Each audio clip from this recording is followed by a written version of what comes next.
cursos e participantes, tá? Então, eu agradeço muito, eu vou apresentá-las, aí eu passo a palavra para elas, tá?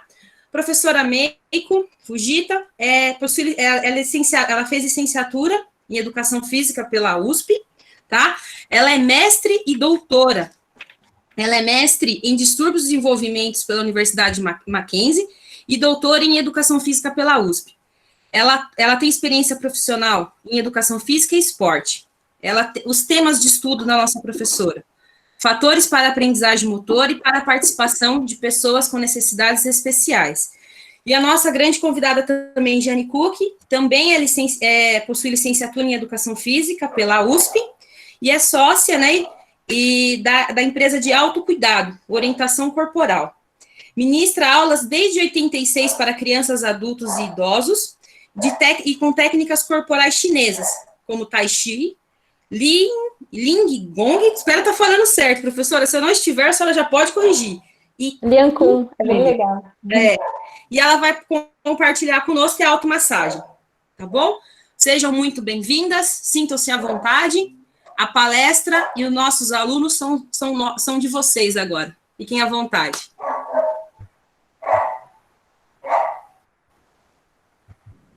Vamos ver se aparece. Tá aparecendo? Aí não vai aparecer. Deixa eu fechar meu microfone aqui também. Tá aparecendo, professora. A tela já está aí? Já. Tá?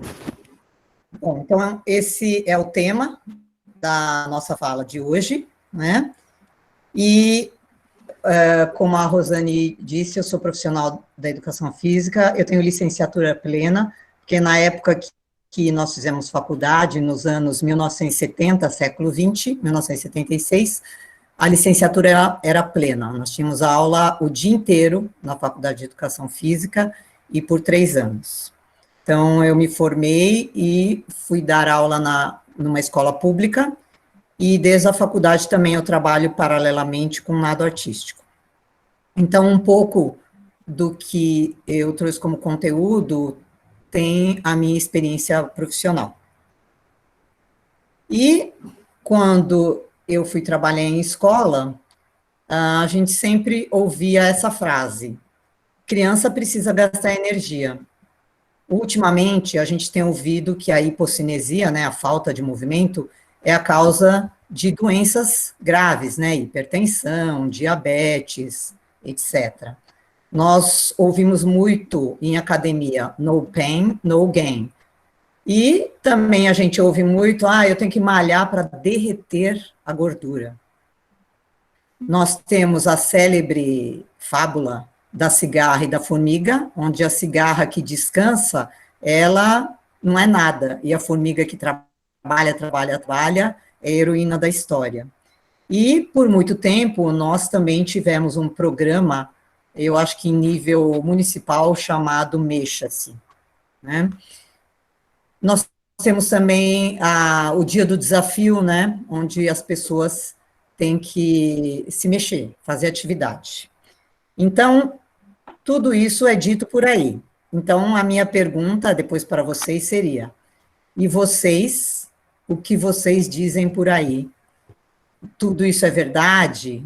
Parcialmente verdade? O que é bobagem, o que não é? Né? Então, vale para a nossa discussão. E quanto ao movimento, ao objetivo externo de um planejamento, quando eu dava aula de educação física, porque hoje eu sou aposentada, eu trabalhei 30 anos na quadra, as professoras da sala de aula me falavam: professora, por favor, façam com que eles voltem cansados para a sala de aula. Era sempre esse o pedido das professoras de sala de aula.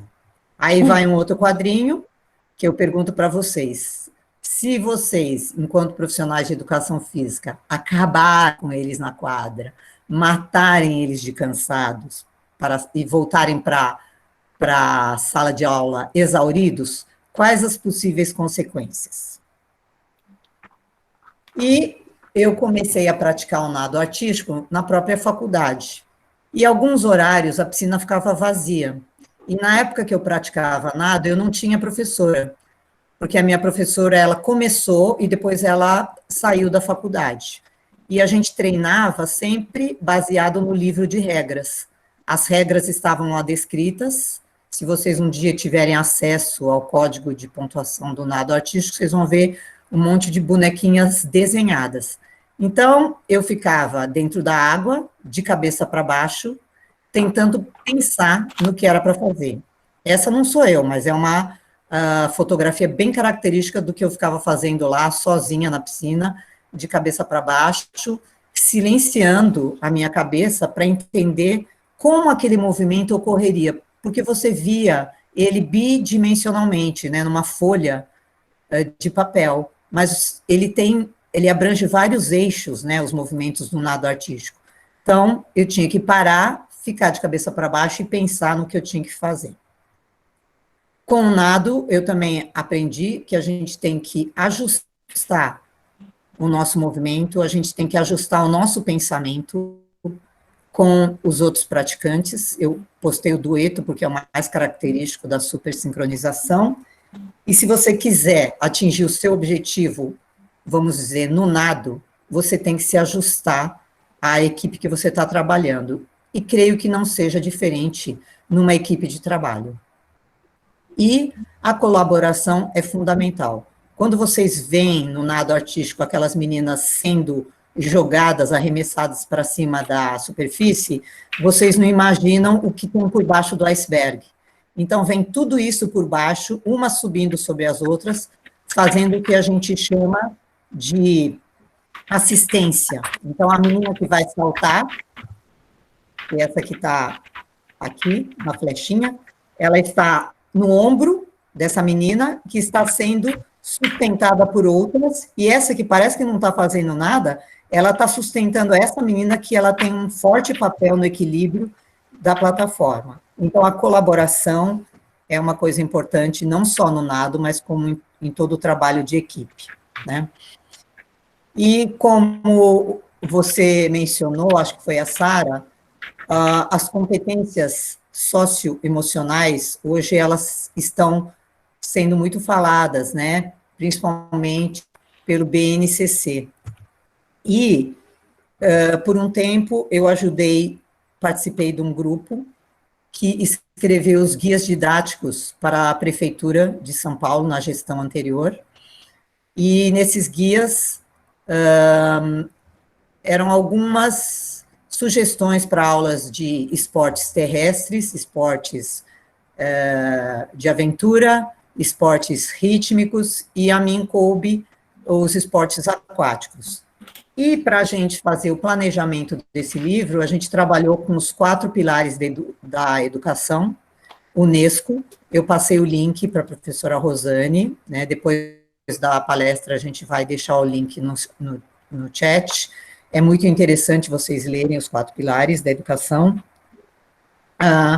Ultimamente tem sido falado o Big Five, que são as macrocompetências que nós vamos ver, e as 10 competências que estão no BNCC. Então, hoje, quando a gente fala em educação física, a gente não só fala do movimento, mas fala de todas as competências físicas, socioemocionais que a gente tem que desenvolver. Então, no da UNESCO, as 4 competências seriam aprender a fazer, que é o que a gente tem como foco na educação física, aprender a conhecer, aprender a ser e a conviver. E o interessante é que essas 4 áreas, elas se conectam e não tem como você separar. Mas, se vocês forem ver o planejamento da educação física, nós profissionais colocamos mais o foco no fazer do que nos outros. Então, a discussão sobre o autoconhecimento já parte daqui, né? Será que nós não teríamos que balancear melhor? O objetivo tem que ser sempre o movimento? O objetivo da aula pode ser o conhecimento, pode ser a convivência, ou pode ser o ser, né? Então, uma questão a se pensar. Dentro dessas 5 macrocompetências que o site também está, o link está com a professora Rosane, que depois nós vamos postar, tem toda se vocês verem nesse amarelo, azul, lá do meio, antes da bolinha central, nós temos 5 macrocompetências, que seriam a autoconsciência, tudo que se refere a você se auto-perceber, a você se auto-guiar. Inclusive, nós temos tomada de decisões responsáveis, né? Vocês tomarem uma decisão e saber as consequências disso, saber trabalhar em grupo, e, a partir disso, todas as habilidades, as competências que surgem a partir dessas 5 macrocompetências, que são super importantes. E o BNCC, ele marcou 10 competências, que aqui estão super pequenininhas, mas vocês abrindo o link do BNCC, que também eu mandei, vocês vão ver o que eles valorizam, o que eles pedem para exercitar, o que eles pedem para desenvolver. E eu fiz uma nuvem baseada no texto do BNCC, e aparecem essas palavras super importantes, né, que são decisões, autonomia, informações, crítica, diversidade, resolver problemas, humanos, ser humanos, cooperação, formular, entender, consciência, e eles falam no BNCC muito de projeto de vida, que eu achei uma coisa super interessante. E na época que eu fui profissional da educação física, a gente não trabalhava exatamente em desenvolvimento de competências, mas no nosso planejamento, o ser e o conviver estavam implícitos dentro dos objetivos gerais. E hoje eu penso que a gente deva ter uma aula com o objetivo principal e específico no ser, uma outra aula com objetivo específico no conhecer e específico no conviver, né? E obviamente, daí dentro dos coadjuvantes, o fazer, né? E aí vai uma reflexão a partir desse vídeo que pode servir de exemplo como uma dinâmica para a gente conversar com os nossos alunos sobre competências socioemocionais. Vamos ver se clicando ele aparece. Acho que muitos de vocês já receberam esse vídeo.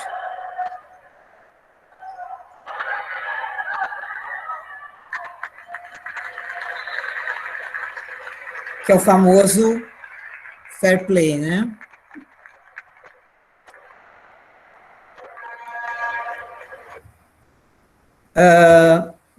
E falando sobre dinâmicas, na questão do autoconhecimento, eu tive uma experiência nos últimos anos que eu dei aula que me marcou bastante, porque foi uma época em que todo professor da escola, independente da disciplina que ele trabalhasse, ele teria que trabalhar como alfabetizador, porque nós estávamos com as notas muito baixas dos alunos em relação à língua portuguesa. Hoje eles estão se preocupando também com a matemática, mas na época foi um primeiro passo para melhorar os alunos na língua portuguesa.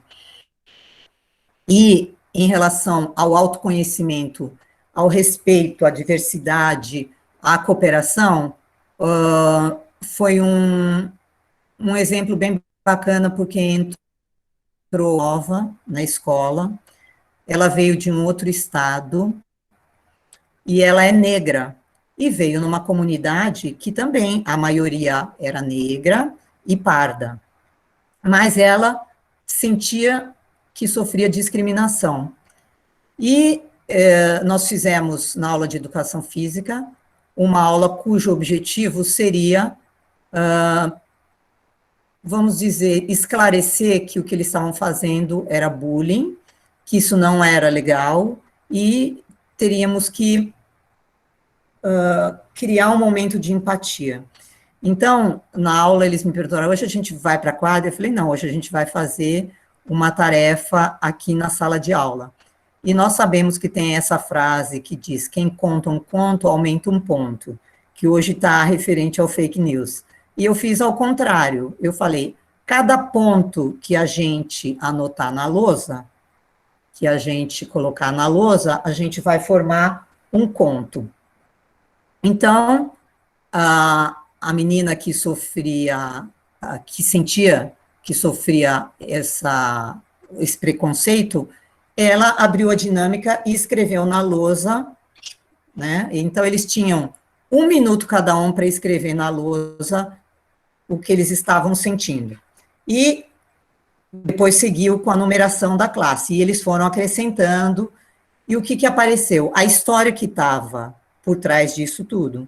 Então, como eles estavam escrevendo na lousa, não dava para mentir, porque eles estavam escrevendo. Enquanto eles estavam esperando para escrever, eu vi os coleguinhas combinando, escreve isso, escreve aquilo, e era tudo o que acontecia.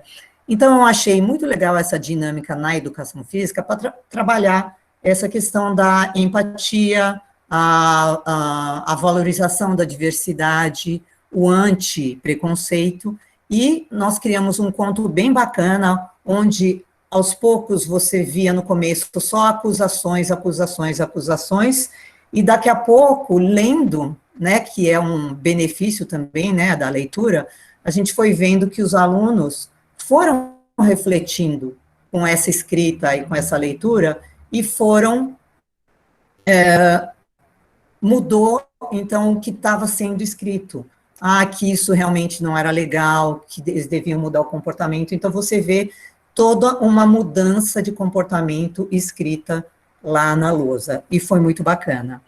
E eu estou falando isso porque, dentro da educação física, o autoconhecimento, a autopercepção, a valorização da diversidade, a dor do outro, isso tudo nos parece muito, não, isso o jogo vai consertar, né? Há exemplos como esse do fair play, né? Mas ele nem sempre acontece. Então, para que essas competências surjam, eu acho que tem que ter uma dinâmica própria para isso, eu acho que tem que ser o foco principal de algumas aulas, não que tenha que ser todas as aulas assim, porque, obviamente, que a aula de educação física não pode ser sempre teórica, eles precisam experimentar o movimento. Mas eu acho interessante a gente pensar sobre isso. Um outro exemplo que eu daria também de uma aula prática foi quando eles queriam aprender o saque do voleibol, porque sem o saque não tem o início do jogo. Mas se você simplesmente começa uma aula de vôlei ou com câmbio ou com outra atividade em que eles possam errar ou eles tenham grandes chances de errar e ficarem mais inseguros, nós fizemos uma atividade com várias colunas em frente para o alambrado e várias bolas de diferentes tamanhos, diversos pesos, e sendo que 2 colunas tinham as bolas de vôlei, né, que eram na época a MG3000 e a 5000. E nós falamos, vocês se coloquem em cada coluna e vocês vão bater a bola, eu fiz o gesto do saque, né, batido, saque por cima, e a distância mínima para vocês baterem na grade era essa, que era 1 metro da grade, menos de 1 metro. E vocês podem ir aumentando a distância de acordo com que vocês se sentirem seguros. E foi uma aula super dinâmica, porque você via uma criança que não aguentava nem a bola, aquela de bexiga, e já ia na MG 5000. Aí ela via que não era, né, pro caminhãozinho dela, voltava lá, ia experimentando várias vezes. E eles experimentaram várias distâncias também. Então, eu acho que também é uma aula legal, com foco no autoconhecimento, na autopercepção, e onde você tem possibilidade de valorizar o seu avanço, o seu desempenho, a sua melhora. Então, sempre fiquei pensando sobre o objetivo principal da aula, porque quando nós aprendemos a fazer planejamento na nossa faculdade, o objetivo era sempre motor. E estou fazendo, né, uma reflexão com vocês a respeito disso, né, aproveitando o tema da nossa palestra para falar sobre isso. Então, essas são as fontes que eu passei. A primeira é da Unesco, Um Tesouro a Descobrir, a do Instituto Ayrton Senna, que traz o BNCC, esse portal guia de escolas que traz as Big Five, que são as macro competências, e a última é uma psicóloga que ela dá algumas dinâmicas eu vi que tem pedagogos, né, na nossa palestra, que podem ser utilizadas dentro de uma sala de aula.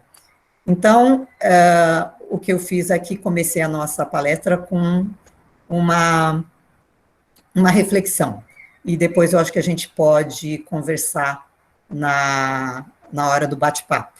E aqui eu encerro a minha parte.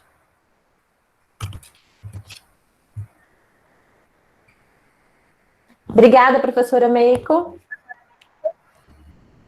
Aí vamos deixar as dúvidas para o final, tá, pessoal? Isso. Obrigada, professora.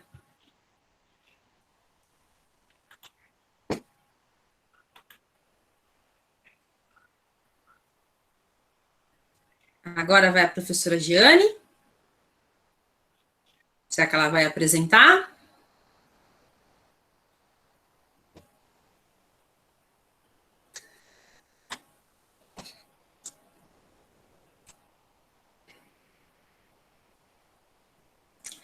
Não está ouvindo, professora? O seu microfone está desligado, professora Giane.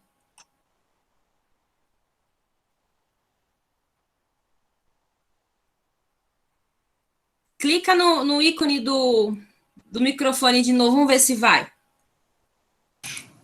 Agora foi. Boa noite a todos. Bom, então, meu nome é Jane e a Meiko me convidou para falar um pouquinho da minha experiência e como é que eu entendo a educação física como uma ferramenta para o autoconhecimento. Então, eu começaria aqui pedindo para vocês imaginarem o que é que eu estou pensando. E, em seguida, para vocês falarem sobre o que eu estou sentindo. E agora, eu vou pedir para vocês falarem como está a posição da minha cabeça. Das três formas, dos três níveis que eu pedi para vocês colocarem, eu aposto que, assim, que eu estava pensando, vocês chutaram.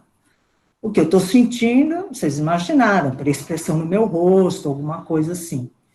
Mas a posição da minha cabeça, com certeza, quem está vendo, está dizendo para mim exatamente como é que ela está. Por quê? Porque dentro do nosso ser, né, na constituição do nosso ser, a parte mais concreta do meu ser é o corpo, certo? Então, assim, o que eu estou pensando, eu posso disfarçar, né? Eu posso fingir que não estou, que estou com raiva, assim, ou que estou ansiosa agora para falar com vocês, mas eu posso disfarçar, porque vocês não estão conseguindo ver meu pensamento. As minhas emoções, se eu não tiver assim, também vocês vão imaginar que, sei lá, a professora está lá, vamos ver como é que ela vai falar. Mas a minha cabeça, se eu estou sentindo uma dor aqui, porque eu estou o tempo inteiro assim, porque eu estou nervosa, porque eu estou querendo ver, não tem como eu esconder. Daí, para mim, a importância da educação física, porque ela utiliza o corpo, que é uma ferramenta, que é a parte mais concreta do meu ser, como uma ferramenta para o meu autoconhecimento. O que é esse tal de autoconhecimento que a gente ouve falar tanto, autoconhecimento? É eu saber quem eu sou, mas isso é tão pouco ensinado para nós, como que a gente é tão pouco dada importância. A importância é o que você vai ser na vida, se você vai ser bem-sucedido, em que lugar que você vai morar, quais são os títulos que você tem, mas assim, quem sou eu, né? Quais são as minhas capacidades, as minhas habilidades, e quais são os reflexos dessas capacidades e habilidades que eu tenho no meu emocional, no meu mental, e, se você quiser, num outro nível, no espiritual. Então, eu falo isso, da importância da educação física como autoconhecimento, justamente por isso, porque o corpo, ele não mente. Se você está com uma azia, desde as partes mais profundas do meu corpo, está com uma azia, você está com uma dor de barriga, você está com uma dor de dente, não tem, ou então uma contratura nas minhas costas, que eu fiz uma aula ontem, me deu uma contratura, não tem como disfarçar. Mas a emoção e o pensamento eu posso disfarçar.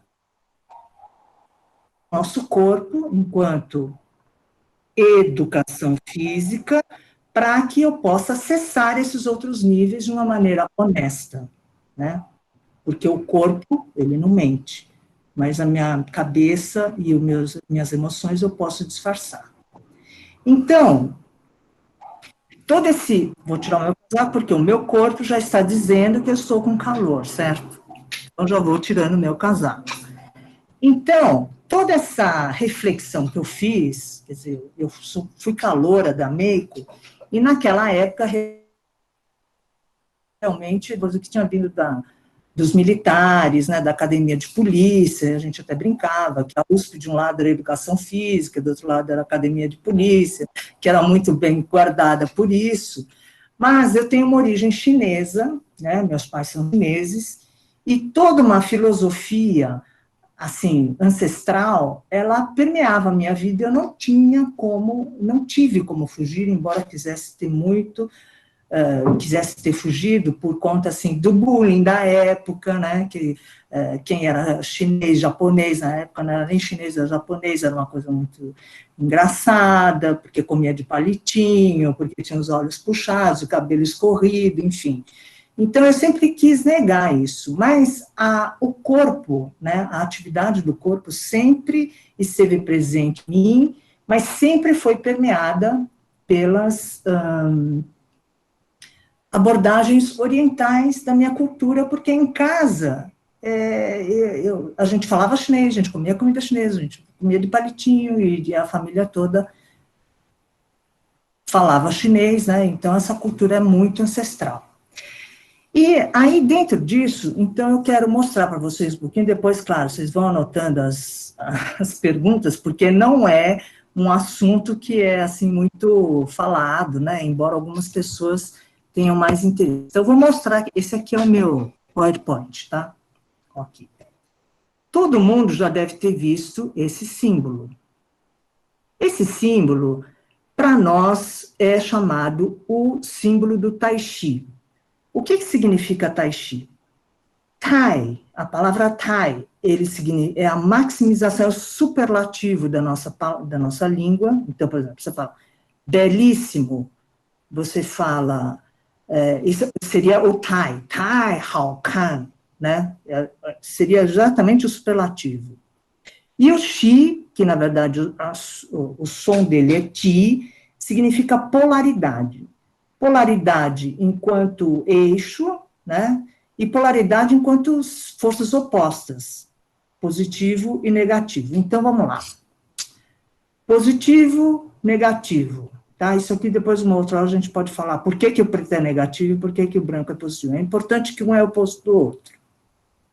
Quando essas duas forças se juntam, né, e se encaixam perfeitamente, significa que eu estou no máximo do equilíbrio entre as polaridades, como está nesse desenho aqui. Para a gente entender melhor, porque esse desenho poderia estar assim, ó.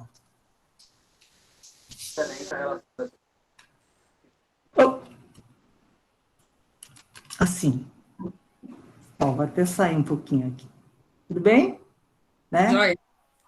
Assim, por mais que eu tente dar uma encaixadinha nele, ele nunca vai dar a mesma impressão do que esse símbolo aqui, dessa maneira. Ou, o contrário, pode ser assim. Né? É até confortável, às vezes, porque a gente fala, ai, olha, a mamãe baleia está cuidando do filhotinho baleia, mas ele não fica uma unidade. E a unidade é isso aqui, né?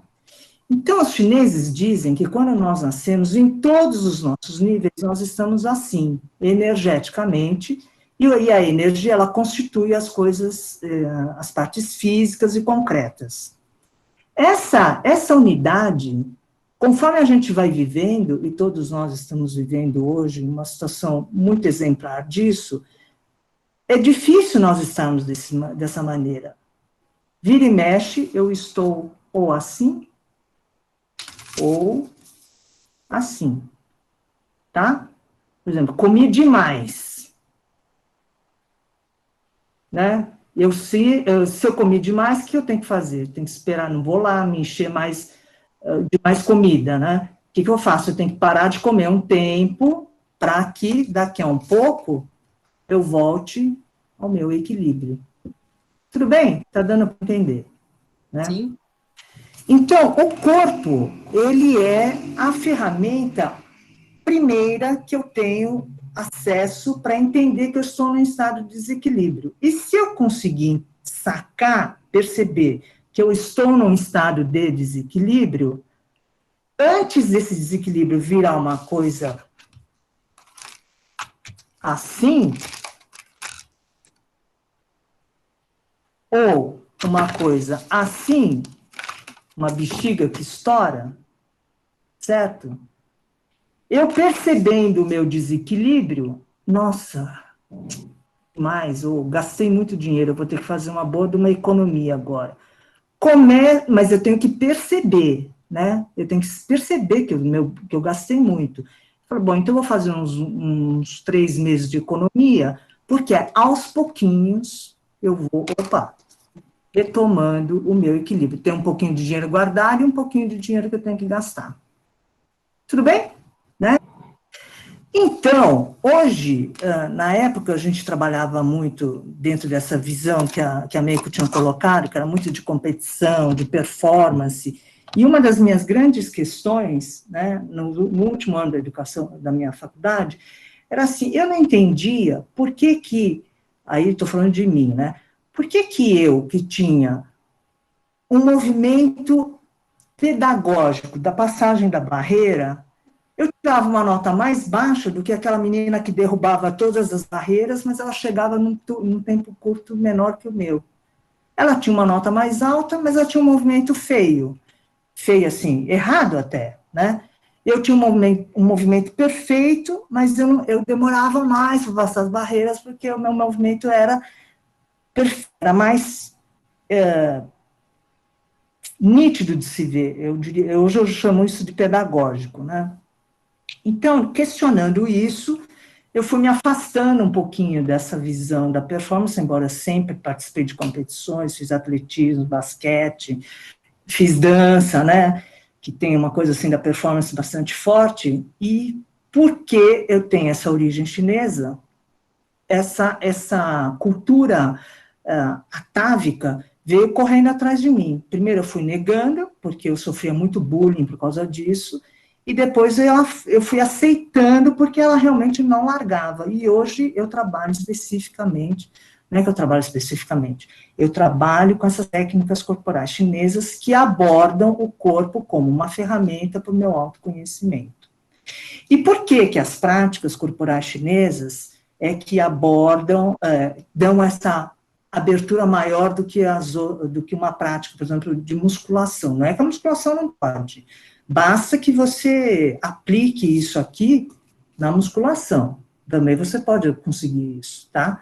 Mas é que as práticas chinesas, elas são mais lentas, elas exigem mais concentração, elas são feitas lentamente e faz com que a gente possa ter mais tempo para você entender o que é que está acontecendo com o teu corpo, que é diferente de quando a gente faz isso muito rápido, né? Então, se nós entrelaçarmos os dedos, vamos fazer junto? Que aí a gente vai entender melhor. Entrelaça os dedos. Agora você entrelaça, simplesmente entrelaça. Agora você vai entrelaçar o polegar que está na frente, o direito, o esquerdo, agora você vai abrir e vai entrelaçar os dedos com a outro polegar na frente. Agora, tudo bem? Né? É diferente? É esquisito? Então, as práticas corporais chinesas, elas sempre trabalham com os dois lados. Isso faz com que, primeiro, eu tenha que aceitar e lidar com as diferenças que existem no meu próprio corpo. Depois, dentro dessa brincadeira aqui, vamos fazer isso rápido. Deu nó. Difícil, né? Então, agora vamos fazer devagar. Qual é das duas maneiras que você tem um resultado melhor? Que dá menos nó no meio do caminho e você encaixa? Um jeito mais lento, certo? Agora, se eu treinar, como a gente faz um treinamento para qualquer esporte, para qualquer trabalho de corpo, se eu treinar isso todo dia, várias vezes, quando eu precisar fazer isso rápido, eu vou fazer, porque eu já sei o caminho, eu já criei um caminho. É o que a gente chama de autoconhecimento. É uma das coisas, né? O caminho. É o caminho que é o autoconhecimento. O autoconhecimento não é uma coisa que você pega e fica com ele. É um negócio, é um processo que você vai desenvolvendo até você chegar lá. Dentro disso, dentro da educação física, então, quando você faz um movimento, por exemplo, bilateral de braço, de extensão de braço, ó, tem um lado seu, se você fizer prestando atenção, tem um lado seu que é mais difícil do que o outro lado, né? Sempre tem um lado que é mais curto, porque a gente privilegia o lado que responde melhor ao meu comando. Então, mas eu só vou perceber isso se alguém me chamar a atenção, falar, olha, faz aí, observa, qual é o seu braço que estende melhor e que cansa menos? Se não tem ninguém que te chama, um orientador, um professor, que te chame a atenção para isso, dificilmente você vai prestar atenção nisso. Mas numa prática lenta, num tai chi, por exemplo, que você faz tudo assim, você vai sentindo que apesar do movimento ser lento, nossa, meu ombro direito está doendo mais do que o esquerdo, nossa, não estou aguentando o ombro direito. Isso é autoconhecimento do corpo. Para passar para um outro nível, por exemplo, o nível mental e o emocional. Eu, por exemplo, tinha uma época que eu sempre tive uma dor aqui, ó, nas costas, no meio das costas, aqui perto das torácicas. O corpo, ele vicia. Ele sempre vai contrair e vai responder a uma determinada reação num determinado pedaço do corpo, porque ele é conservador. Ele não quer gastar energia pensando, né? Então, eu estou andando, todo dia eu estou andando e estou sempre contraindo esse lado, porque a mochila está desse lado, e quando eu fico nervosa, com certeza eu vou morder os dentes. Mas na hora eu não vou perceber, né? Mas se durante uma técnica, uma prática de automassagem, que a gente fez ali outro dia, eu aperto aqui e falo, nossa, tem um caroço aqui, eu já sei que aqui é um ponto de tensão do meu corpo, e muito provavelmente, todas as vezes que eu fizer massagem, esse ponto de tensão vai estar aqui, porque o corpo, ele vicia. E aí, eu posso, com o tempo, na repetição, fazer essa massagem, sentir que o ponto... Ela fala, mas começar a questionar. Por que esse ponto de tensão, esse caroço está sempre aqui? Ah, porque toda vez que eu vou para aquele lugar que eu não gosto, eu faço assim, ó. Aí você vai questionar por que você não gosta daquele lugar, o que é que está te provocando, tarará, tarará. Você vai para o nível emocional e o nível mental. E aí eu vou chegando nesse ponto aqui, esse aqui é melhor para mostrar, né? O ideal, é claro que a gente esteja aqui. Mas como nós estamos no planeta, é claro que eu vou estar, vira e mexe eu estou assim, vira e mexe eu estou assim. Não importa.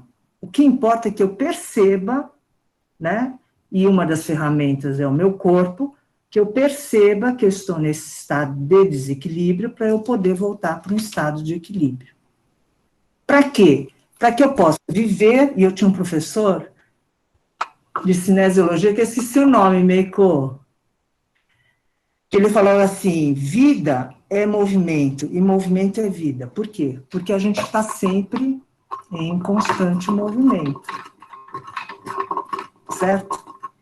E enquanto eu estiver assim, nesse movimento, transformando um branco em um preto de uma maneira dinâmica e equilibrada, eu posso dizer que eu estou num estado saudável. Que é fácil, né? Principalmente agora, nessa fase da pandemia, nós estamos lidando com isso muito bem, né? E os chineses dizem, tá bom, mas por que eu estou aqui existindo? Por que eu tenho que ficar, né, equilibrando o tempo inteiro? Eu quero ficar desequilibrada, eu quero entrar na loucura. Ah, então tudo bem, você pode ficar nessa loucura, né?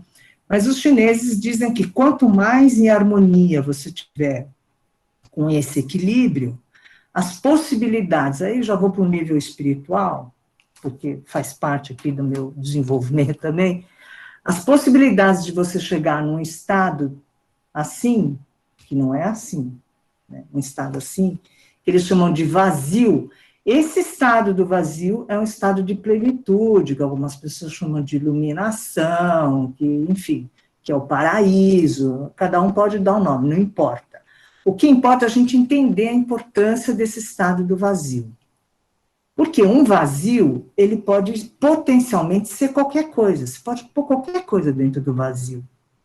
Um copo vazio, ele pode ser um copo de qualquer coisa, pode ser um copo de café, um copo de leite, um copo de suco. Agora, um copo que está meio cheio, você vai ter o quê? Por exemplo, vamos supor que isso aqui não é um copo, tá? Que esse vidrinho aqui, ele tem um pouco de farinha de mandioca que eu estava comendo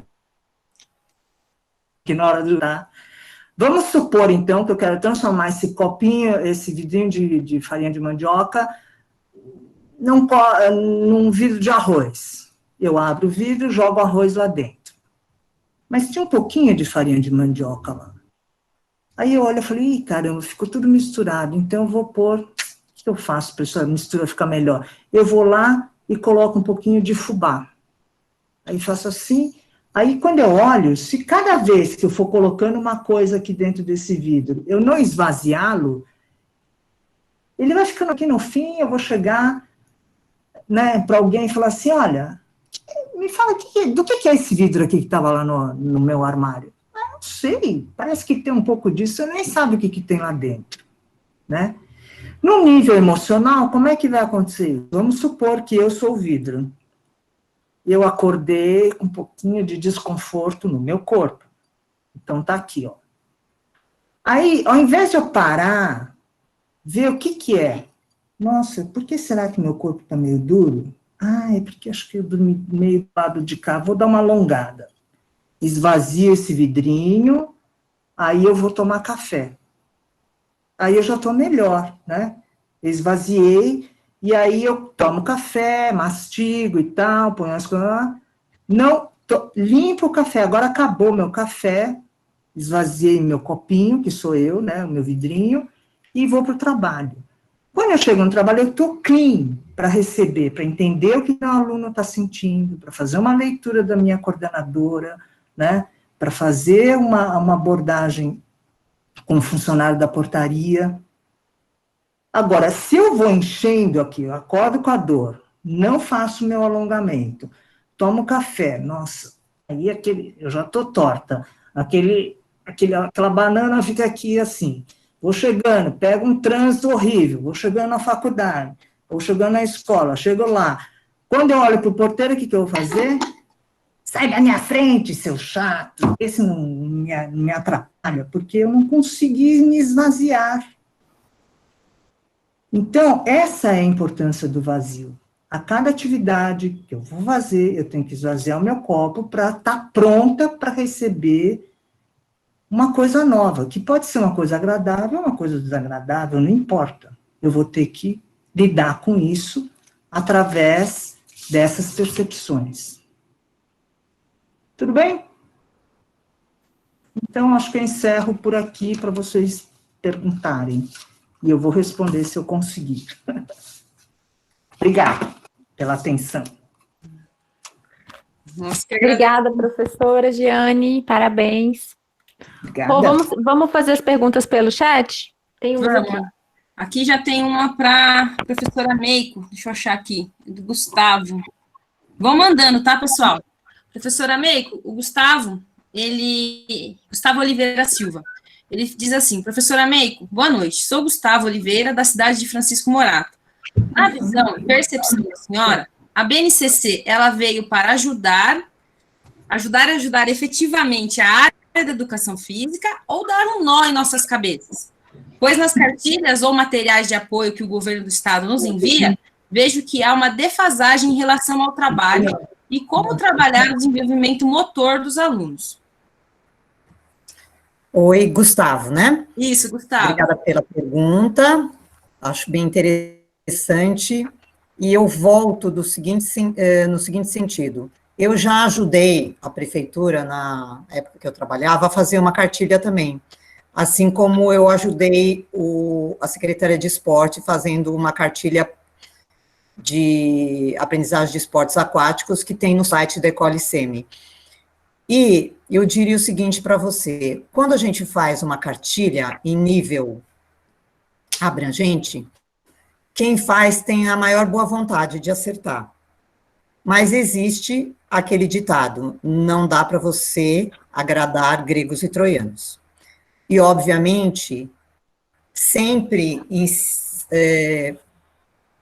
na base da cartilha tem o que a gente chama de projeto político-pedagógico. Então, não dá para você escapar da política estadual vigente, da política municipal vigente.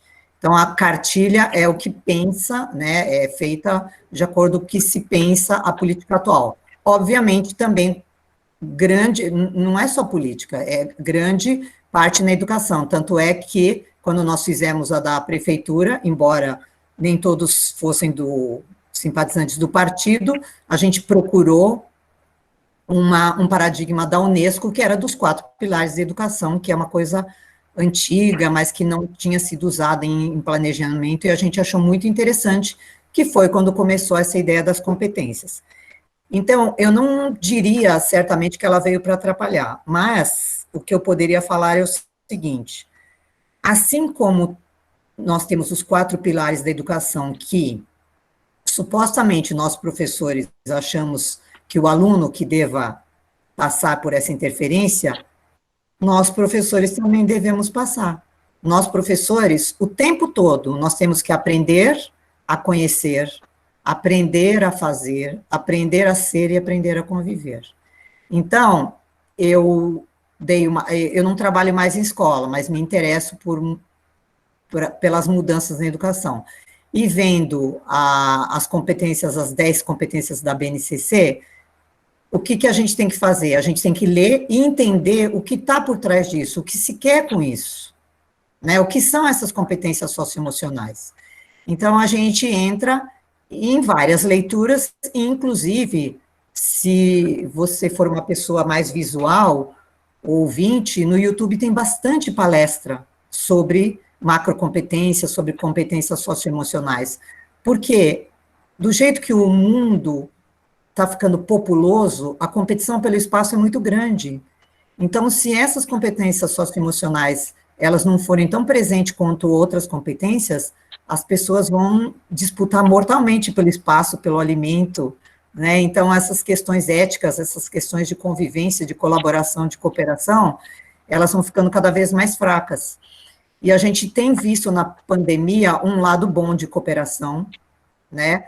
Tem outros lados não, que a corrupção também não parou por causa da pandemia, mas a gente tem visto um lado triste de pessoas que não estão aguentando ficar nas suas casas, de pessoas que têm laudo para voltar a treinar, porque não estão conseguindo ficar sem treinar nas suas casas. E são pessoas que têm casas confortáveis, são pessoas que têm alimentos de qualidade, são pessoas que têm roupas de qualidade, mas elas não aguentam ficar nas suas casas. Então, pensando em tudo isso, viemos com essas questões da autopercepção, do autoconhecimento, sendo que algumas pessoas que vivem em condições bem mais precárias aguentam ficar, né? Então, que tipo de resiliência é essa? Diferenças na resiliência são essas?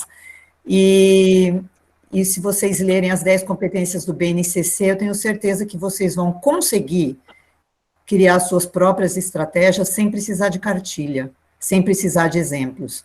Eu lembro também que quando a gente era solicitado na faculdade a criar exercícios, foi a maior experiência que a gente teve, porque na nossa época, embora houvesse livros, eles não eram tão abundantes como é hoje. As bibliotecas hoje são fantásticas. E eu lembro que a minha turma ficava lá na biblioteca, deitava no chão e ficava criando exercícios. Então, isso aumentou a nossa criatividade. Então, não adianta nós, como profissionais de educação física, se a gente quiser desenvolver uma competência, ir lá num livro, achar um exercício e aplicar.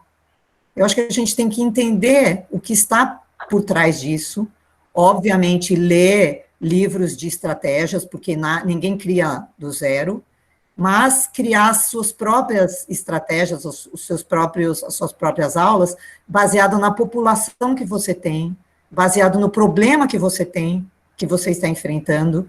Então, eu acho que a BNCC, de certo modo, e de um modo positivo, Gustavo, veio para confundir, sim. Como toda cartilha, como tudo vem para confundir a nossa cabeça. Por quê? Se você não for confundido, você não vai procurar sair dessa confusão. É como a Jane acabou de falar.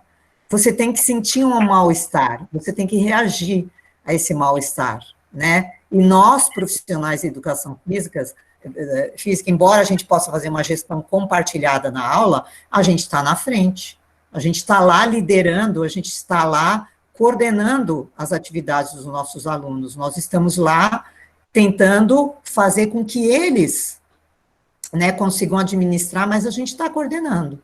Então, acho que eu leria de tudo, BNCC, Big Five, 4 pilares e o que mais vier, para a gente estar vivendo um momento onde a gente viu que essas competências socioemocionais ficaram muito para trás, a ponto de pais falarem, nossa, eu tenho que mandar meu filho para a escola porque eu não aguento mais ele em casa.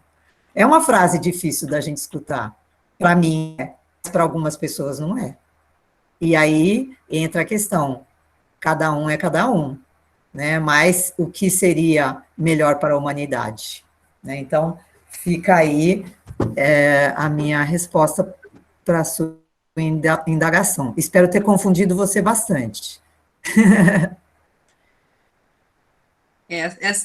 Essas confusões nos promovem a saída da zona de conforto, né? Desafiador. Temos mais um comentário aqui da Naili, que ela falou assim que é muito bacana, né, esse negócio de se esvaziar para se encher de algo novo. Geralmente a gente só enche e vai acumulando coisas dentro de nós mesmos. Acho que a gente vira o piloto automático, né? O Abner fez uma pergunta legal aqui, ó. Existe um autoconhecimento completo? Por exemplo, existe alguma forma de nos conhecermos 100%? Ou há possibilidade de nos conhecermos 100% pelo fato de estarmos em constante evolução? Aí a Miriam já colocou que você acredita que o 100% não, né? Mas vamos lá, professora. Aí depois eu faço mais. Vou responder da seguinte maneira. Você se conhecer 100%, você vai ser um ser iluminado, você não vai estar encarnado aqui, né? Vai ser uma energia, uma outra coisa. Eu acho que o fato de nós estarmos aqui, sem pegar muito, sem muito nessa pega do lado espiritual, essa coisa toda que o pessoal fala, mas é porque nós fazemos parte de um microsistema da vida como um todo. Desde que a vida surgiu, há não sei quantos trilhões de anos, bilhões de anos atrás, até hoje, nós somos a forma de vida mais recente, mais evoluída desde quando ela surgiu. E nós somos parte dessa linha enorme, um pedacinho que vai virar uma coisa que a gente não sabe o que é, nós hoje aqui não sabemos o que é, mas que vai ser uma coisa melhor, acredito, não vou ser melhor, mas assim, mais desenvolvida do que somos hoje. Então, eu acho que, assim, hoje, nós aqui, eu, você, não vamos alcançar o conhecimento total, mas talvez lá na frente, alguém ali possa conseguir, né? Mas vamos lá, vamos ajudar, né, a evolução.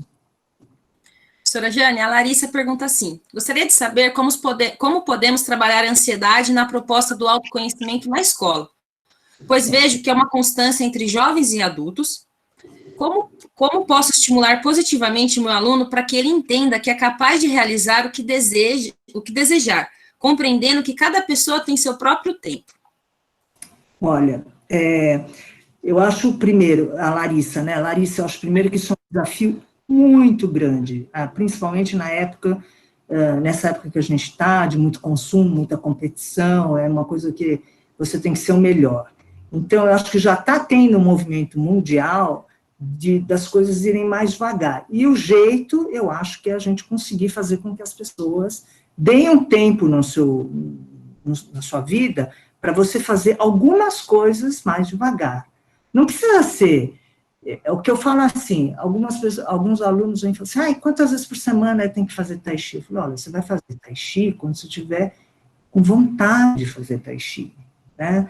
Com alegria, porque o sintoma do autocuidado, e que vai te levar para um autoconhecimento sincero e verdadeiro, é você ter um sentimento de alegria. Falar, nossa, eu fiz isso, nossa, me deu um sentimento de alegria.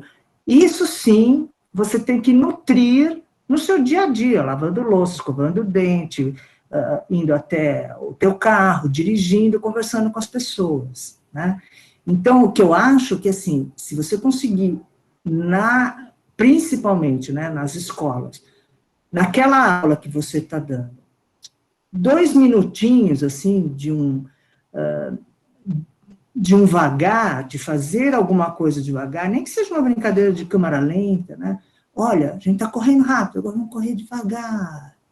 Agora para, vê o que você está sentindo. Vão perceber coração, vão perceber respiração, coisas que eles não param para perceber.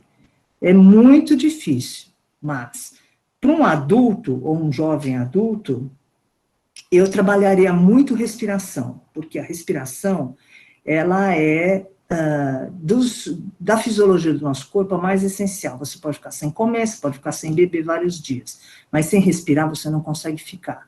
E você pode observar, a primeira reação corporal que você tem para qualquer emoção é a respiração. Tomou um susto. Ai, minha pressão baixou. Ai, acho que eu vou desmaiar. Então, eu acho que é a respiração. E dentro da respiração, o esvaziamento. Quando eu ensino alguém, respira, a primeira fase da respiração que eu falo para fazer é o esvaziamento. Esvazia. Como é que eu vou inspirar se meu pulmão está cheio, né? Se me permite, vou propor uma outra experiência aqui. Vamos lá, professora. Pode ser? Solta. Pode. Agora, respira. Respira. Inspira. Vai inspirando. Inspira. Continua inspirando. Mais um pouquinho. Mais. Inspira. Vai. Mais um pouquinho. Vai. Continua inspirando. Já tem gente que está assim, ó. Se você não esvazia, se eu esvaziar também, né? Vamos fazer o contrário. A gente solta o ar.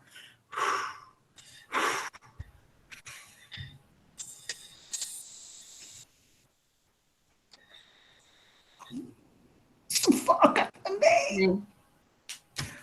Tanto inspirar sufoca, como só expirar sufoca também. O que eu tenho que fazer? Inspira, expira. Inspira, expira, certo? Se eu não fizer isso, minha respiração fica prejudicada.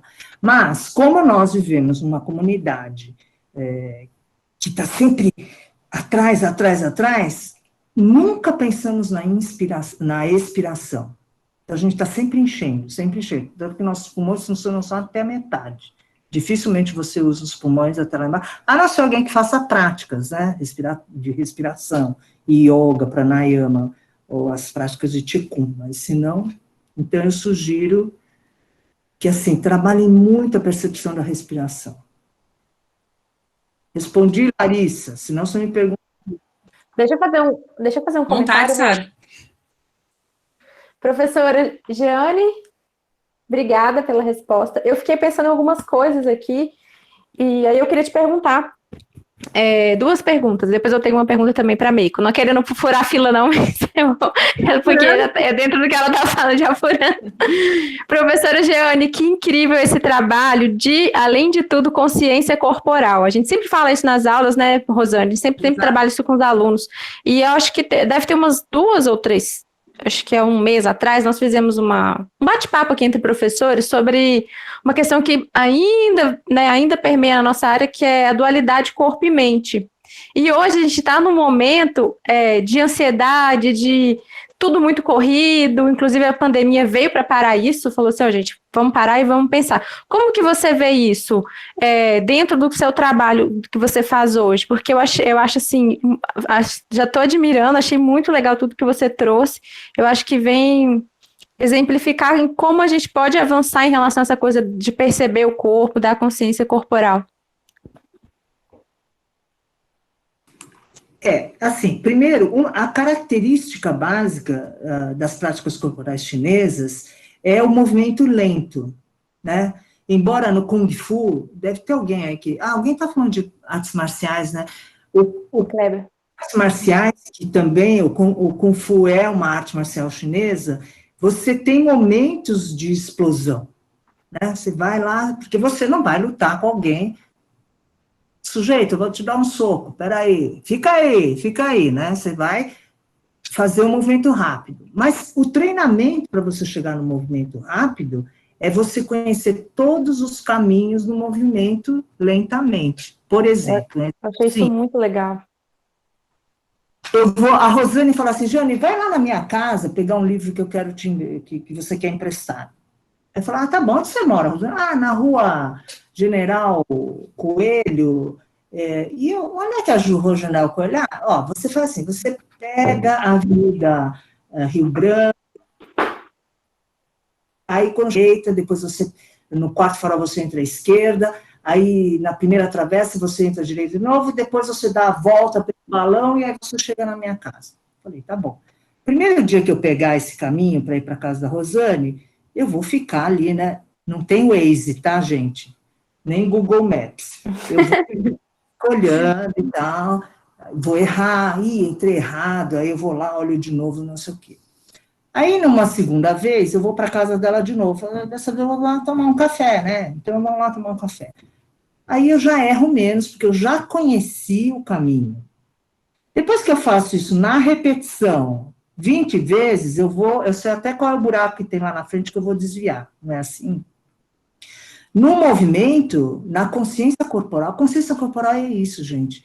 É a gente ter paciência de fazer o movimento passo a passo, até você conhecer o buraquinho que tem ali naquela esquina, quando vai chegando, para quando você tiver que fazer ele rápido, você faz porque o teu corpo já tem isso na memória, né? Como atravessar uma rua, né? Se você vai atravessar uma rua que o farol está quebrado, você está lá, né? A primeira vez que você vai, agora, na segunda vez que você conhece o tempo do farol e tudo mais, você até sabe, né? Você não vai também ficar assim, vou, não vou, e não vai nunca, né? Ou você vai, ou então, às vezes, você está aquele trânsito horrível, assim, passando e o farol quebrado, aí você está em estado de expectativa, né? Expectativa. Aí, agora vai! Você vai e atravessa, não é? Você não vai na lerdeza. Por quê? Mas por que você vai e atravessa e não se lesiona? Isso é muito importante.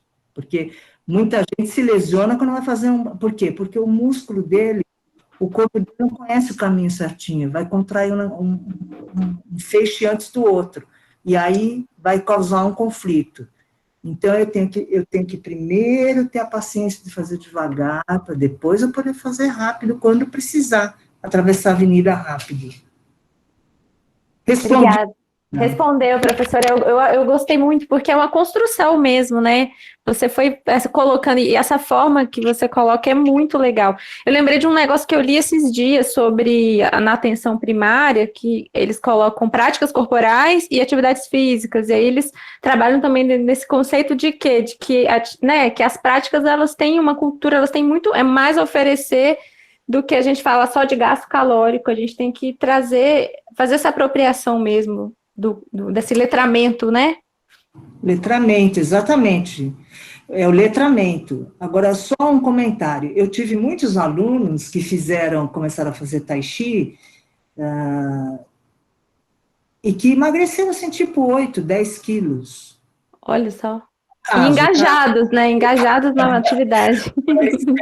Por quê? Porque diminui a ansiedade, mastiga mais devagar, sabe o quanto tem que comer, né? Então, é por isso que eu falo que o corpo vai levando você para um outro nível de conhecimento do seu ser. Muito legal. E motiva, né? Como você falou, esse autoconhecimento é capaz de nos engajar, sensibilizar para a prática. Eu achei muito incrível. Obrigada, professora. Eu não vou pular de novo, não, tá, Rô? Tem algumas perguntas. Não, pode aqui. pergunta para a Meiko, pode perguntar. Pessoal, vai mandando mensagem. As perguntas daqui do chat eu já fiz. Não, tem algumas, ó. Tem sim. Tem um comentário da Claudinha. É muito importante ter o autoconhecimento. Tive uma depressão profunda, vivia no quarto escuro e não deixava ninguém abrir a janela. Sofri muito até entender que precisava de ajuda. Comecei as aulas de yoga e me senti muito melhor. Que legal, Claudinha. Aí depois o Guilherme perguntou: boa noite, professoras, gratidão pela palestra. Professora Giane, sobre o vazio, a bolinha branca, este seria um ócio criativo do ser humano ou ainda a ignorância do próprio homem que recusa a luz do próprio conhecimento? Pode repetir, Rosane, eu perdi um pedaço. Lê aí, Sara, quer que eu leia? O Guilherme perguntou o seguinte, a professora Jeane, sobre o vazio, a bolinha branca, este seria um ócio criativo do ser humano ou a ignorância do próprio homem que recusa a luz do próprio conhecimento? Não, é o ócio criativo, né? Tanto que a teoria do caos, ele fala que no começo não existia nada, né? Era um caos. A teoria do caos física, né? E que depois é que teve uma explosão e aí as coisas começaram a surgir. Então é isso, é o ócio criativo, sim. Agora, nesse ócio criativo a gente tem que medir, né? Não pode ser assim 12 horas por dia de ócio criativo, que também não realiza. O Fernando Correia... Guilherme. Acho que sim, professora. O Fernando Correia pergunta: como faz para chegar mais próximo do equilíbrio? E aí a Andressa também pergunta: preciso encontrar o equilíbrio, como fazer? Autoobservação. Quando eu falo autoobservação, é assim, você tem que saber o que é que te desequilibra. E para isso, na hora que você está desequilibrado, você precisa parar, precisa fazer uma pandemia para você poder identificar o que é que está te desequilibrando. Agora, uma ferramenta para você usar o mais rápido possível. Assim, você está num momento que você está ou muito mal, depressivo, ou muito eufórico, ou com muita raiva. Primeira coisa, solta o ar, respira não, expira. E eu posso até dar um número aqui para você, 6 ou múltiplos de 6, para você ter um ritual para fazer isso. E aí você expira, aí você para. Se não parar e se observar, isso vai se repetir, você não vai saber o que está dentro do teu copo, né? Então, esse equilíbrio, gente, qualquer coisa é exercício. E quando eu falo exercício, é repetição. Né? Eu lembro do Oscar falando assim, eu durmo com a bola e faço. Eu não sou mão santa, porque eu nasci com a mão santa. Eu durmo com a bola e faço 1000 arremessos livres por dia, no mínimo. Então, é assim, é exercício, praticar. E aí, assim, mas eu falo por mim, gente, vocês acham que eu também estou o tempo inteiro fazendo as coisas? Não estou. É que, graças a Deus, eu dou aula e eu fico falando sobre essas coisas, então eu também acabo me ouvindo, né? Mas, assim, a gente se nutrir, é fazer isso que as meninas estão fazendo, a Sara, a Rosane, criar esses momentos de encontro para que a gente se nutra, né? Vá se alimentando e reforçando essa vontade de estar trocando, né? e está adquirindo, sem competição, né? Ah, não, o que eu falei é melhor do que o que o outro falou, não sei o quê. Viu, Meiko? O que você falou não serve para nada. E não sei o quê. Não é assim, né? Não pode ser assim. A vaidade é uma coisa muito prejudicial para o nosso autoconhecimento. Então, é isso. Primeiro, assim, num primeiro momento, você não sabe o que faz, solta o ar, para tudo, bufa 3 vezes. Bufa mesmo. Você vai parar e fazer um retrospecto. Pô, o que me deixou irritado? Né? Que a gente também é pouco sincero com a gente mesmo, né? Cadê a turma da psicologia? Sincero, né? Com nós mesmos. Professora Jane, tem uma aqui da psicologia. A Ingrid Oliveira falou assim que ela é do 6º semestre em psicologia, e ela vejo que deste desequilíbrio está muito ligado à ansiedade nos dias atuais. Quer ver? Vamos fazer outra brincadeira. Eu sou das brincadeiras, né? Eu vou dar uns comandos e vocês vão fazendo, tá bom? Tudo bem? Beleza. Tá. Bate o seu pé esquerdo. Agora abre a sua mão direita. A cabeça para o lado direito. Agora enche a sua barriga, enche a barriga. Olha para trás. Olha para o outro lado. Olha para baixo. Levanta da cadeira. Senta da... Pronto. Quando você tem várias demandas de solicitação ao mesmo tempo e você atende, isso provoca estresse e ansiedade. Não é assim, colega da psicologia? Desculpa, esqueci o nome dela. Ai, peraí, eu vou voltar aqui. Desculpa. Ingrid Oliveira. Como? Ingrid Oliveira. Ingrid. Não é, Ingrid? Ansiedade, o que é? É você ter várias demandas de atenção e você tentar realizá-las todas. Então, o que a gente tem que fazer? Focar, né? Então, se você não foca, então se eu pegar e falar, bate seu pé esquerdo, agora abre e fecha a sua mão direita, você vai falar, você vai parar o pé esquerdo e começar a abrir e fechar a mão direita. Agora vira a cabeça para o lado esquerdo. Para a mão e vira para o lado esquerdo. Se não eu estou conversando aqui com vocês, eu não estou olhando a careta que a outra está fazendo, né, o outro que está com a mão no bigode, e não estou nem prestando atenção na resposta que eu estou dando para a Ingrid. Eu tenho que focar, né? O Tai Chi, principalmente, todas elas, mas o Tai Chi, porque é uma série de movimentos encadeados, ele te obriga a ter foco no movimento, porque se você erra, como é encadeado, um grudado no outro, se você erra o movimento anterior, você vai errar o que vem depois. Então, como é essa sequência, quantas e quantas vezes eu pratico Tai Chi há mais de 20 anos, gente. Hoje mesmo eu estava praticando com uma amiga minha aqui, uma colega, virtualmente, e, de repente, eu falei, gente, eu fiz tudo errado, comi um pedaço. Por quê? Porque eu não estava focada. Mas como é corpo, e aí vou voltar para o corpo, né, imediatamente, ele falou, ó, você fez errado. Aí eu tive que parar, bufei 3 vezes, claro, e retomei da onde eu tinha parado. Então é isso, Ingrid, eu acho que é dessa maneira que a gente vai trabalhando a ansiedade, focando, foco. Por isso que a meditação, ela é muito indicada para baixar a ansiedade. E a meditação, ela está diretamente ligada à respiração. Obrigada, professora. O Bruno Ferrandi pergunta assim, quanto à respiração, tem algum tempo ideal para acalmar? Em inspiração, segurar e expirar, assim, para se acalmar, existe alguma técnica mais eficaz, mais indicada? Quem é que perguntou? Agora eu vou lembrar. Bruno Ferrandi. Bruno, é assim, a orientação que eu dou para a respiração é assim, você inspira, conta quanto tempo você leva para inspirar. E quando você expirar, ou assim, você vai expirar em 2 tempos além daquilo que você inspirou, por exemplo. 4, eu tenho que expirar em pelo menos 6. Tá? E, de preferência, uma respiração abdominal, se você consegue fazer, né? Porque poucos de nós fazemos essa respiração abdominal. A hora que você chegar no dobro, por exemplo, eu fiz 4, e conseguir chegar no 8, você vai estar mais tranquilo.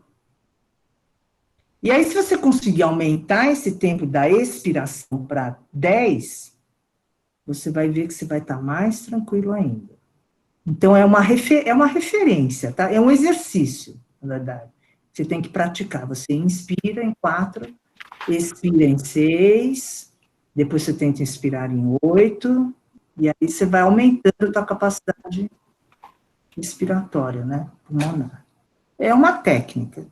Deve ter outras, né? Aliás, deve não, tem outras. Perfeito. Ah, eu acho que é Gil ou é Giovana. Acho que é de Giovana. Se não for, Gil, me corrija aí, por favor. Qual é a melhor técnica de pranayama para crise de ansiedade? Desculpa também se eu pronunciei de maneira errada. Então, eu conheço pouco pranayama, né? A pranayama que eu assimilei com a professora Inês, né? Que é a respiração lunar, eu acho ela boa para diminuir a ansiedade, por quê? Porque é um ritual. E tudo que é um ritual corporal faz com que você se concentre mais. Então, é aquela... Eu aprendi assim com a professora Inês, eu não sei se existem outras maneiras. Mas você vai, com o polegar, pinçar uma narina, e depois você vai, com o dedo anular, pinçar outra, né? Peraí, vamos começar. Eu vou inspirar pela narina que está liberada. Aí eu inspirei naqueles 4 tempos. Aí eu pinço esse lado e expiro, solto o polegar do outro lado para expirar do outro lado. Aí eu vou inspirar por essa. Troco e expiro por aquela. Legal. Né? E aí vai fazendo. Além do que, você vê se você está com o nariz obstruído ou não. Legal. Sei que tem alguém aí que faz yoga, que eu vi aqui nos comentários, no chat. Claudinha falou. Dá melhor ainda, né? Dessa respiração, que eu pessoalmente acho legal por conta disso, mas tecnicamente, assim, de conhecimento da yoga, eu não tenho, tá? Já que você perguntou da pranayama. Tá. O Luiz Carlos Graça pergunta para a professora Meiko. Boa noite, professora. O que a senhora poderia nos orientar após uma atividade física com a participação efetiva dos alunos?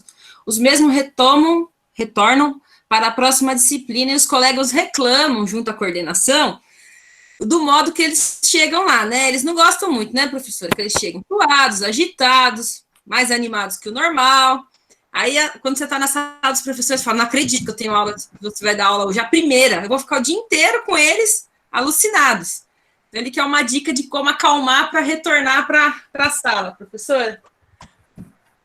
Pois é, esse seria o comentário da segunda pergunta, né, porque os professores pedem para você gastar o máximo de energia dos alunos, e depois eles não querem que eles cheguem a 180 quilômetros por minuto, né? Então, quanto mais você estimula, mais estimulado ele vai ficar, né? Então, em todos os planejamentos, você tem que ter, para a sua aula, o aquecimento, né?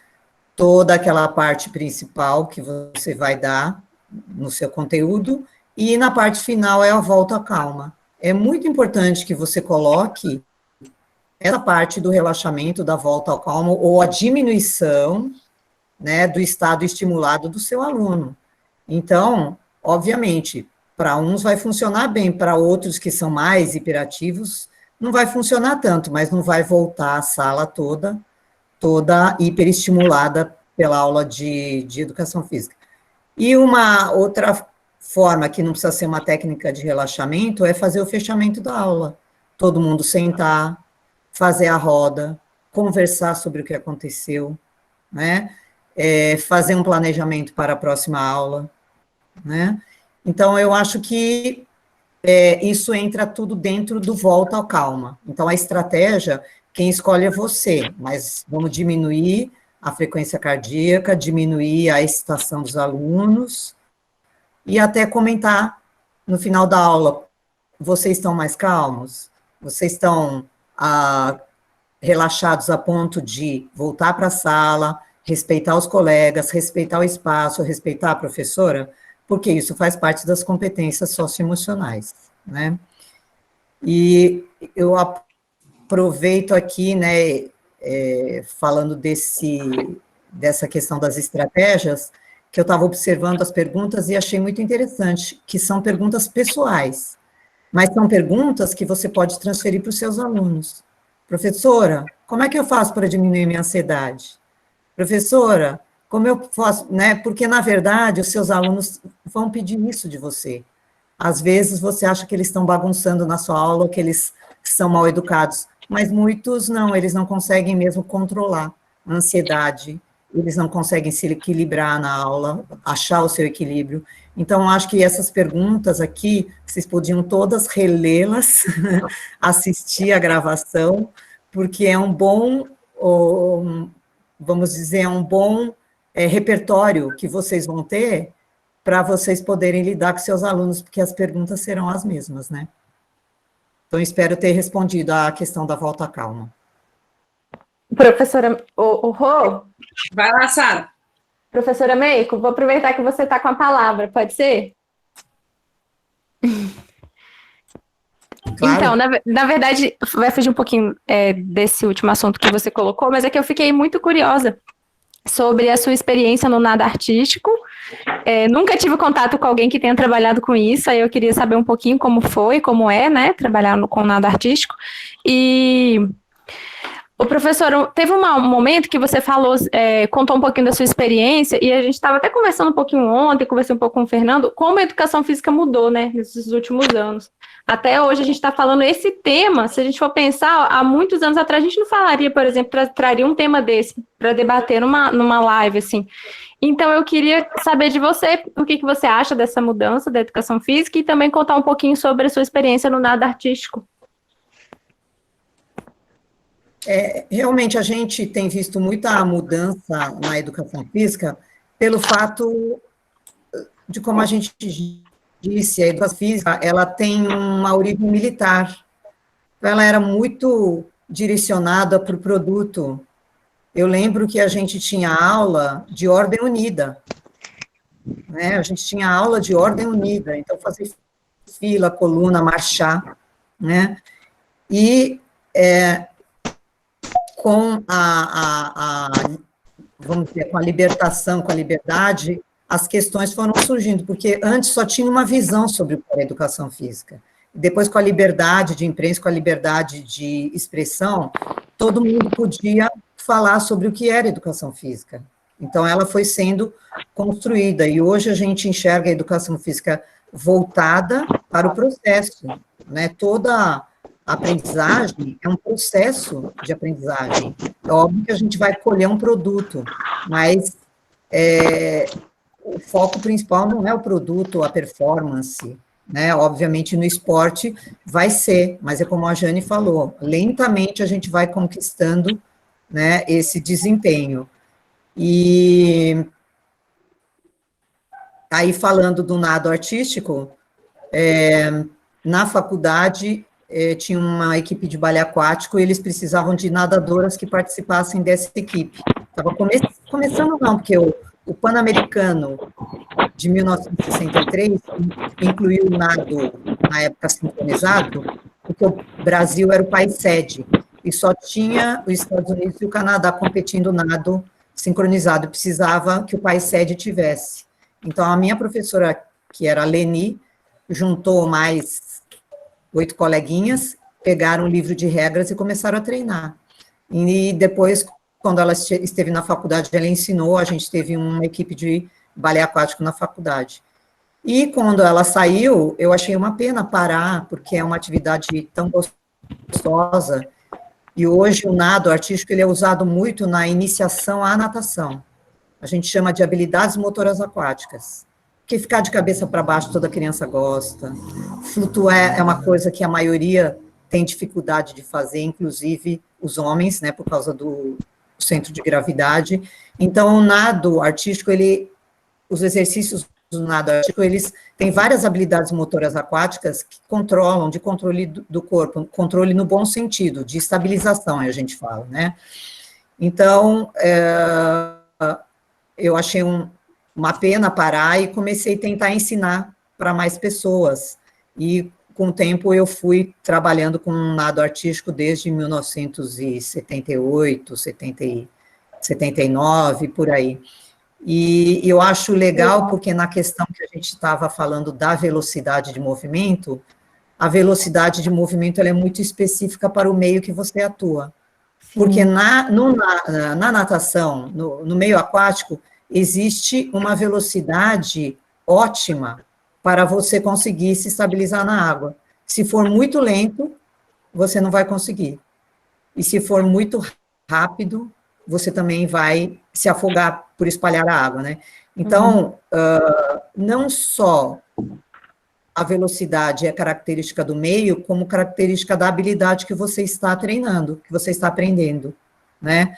Então, eu acho que aí entra de novo a autopercepção, o autoconhecimento, porque também essa velocidade característica de cada movimento e de cada ambiente, de cada meio que você está atuando, também é individual.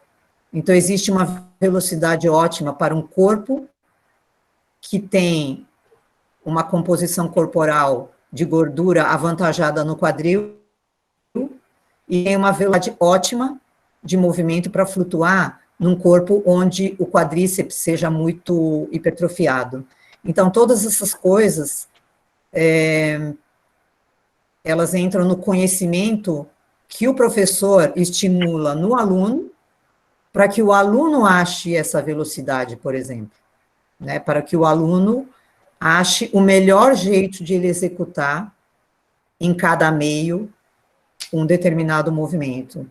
Então, mais uma questão para a gente pensar quando vocês, né, estiverem atuando, os seus alunos, nas modalidades que vocês escolherem, né? Não sei se era mais ou menos isso, Sara? Sim, não, parabéns, professora. E, de novo, você trouxe o autoconhecimento, né? Porque não é só o autoconhecimento como professor, mas o que a gente trabalha isso com os alunos.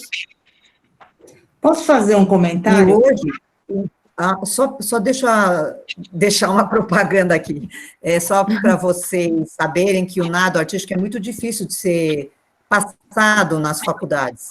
Então, o que a gente tem na federação é um curso de juízes. Então, muita gente começou a trabalhar com o nado artístico por ter começado a ser juiz. Então, a partir do momento que você entende as regras, você acaba se interessando e acaba fazendo com alguma técnica, uma introdução técnica de como trabalhar os fundamentos do nado. Então, fica aqui a dica, se um dia aparecer uma oportunidade para vocês fazerem um curso, eu passo para a Rosane, tá bom? Combinado. Obrigada, professora. A Jane queria fazer um complemento na fala da Meiko. Na verdade, é um complemento na fala dela da pergunta anterior sobre a volta calma, né? Tá, à vontade. E aí, eu acho que, assim, é importante, sim, que a gente faça a volta calma, mas eu acho que tem o outro lado, o professor que vai receber os alunos, que vem de uma aula de educação física, eles também precisam de uma orientação para aprender a receber o professor, não é só o nosso lado, ver aquele cara, mas o cara que vai receber, ele também talvez tivesse que começar a aula com alguma coisa de uma brincadeira e não sei o quê, para depois entrar numa matéria onde eles têm que ficar sentados, olhando para a lousa, não sei como é que é hoje mais as aulas, né? Então, sei lá, o pessoal da pedagogia aí, desculpa, hein, mas é um comentário que eu acho que podia preparar o professor que vai receber os alunos de uma aula de educação física também, de como é que eles devem recebê-los, né?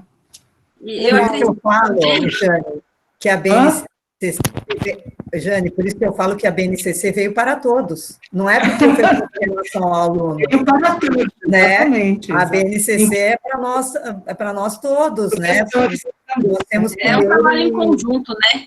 Valorizar a gente vai ter que trazer esse conjunto, essa unidade realmente para a unidade escolar. Não vai ser no primeiro momento, mas com o tempo e com o trabalho em equipe, eu acredito, né? Eu sou do time da Meiko, da professora Jane, do copo meio cheio. Então, eu sou otimista nesse ponto. Eu vou fazer uma pergunta para englobar as duas, por gentileza. A gente tem um aluno que ele é muito interessado com a questão do Parkinson, né? Eu gostaria de saber se a professora Meiko já teve a oportunidade de trabalhar com um aluno portador, né, ou que esteja no processo de Parkinson, e a professora Giane, se ela também indica o Tai Chi, se traz benefícios diretamente para esse grupo de pessoas, né, de grupo específico.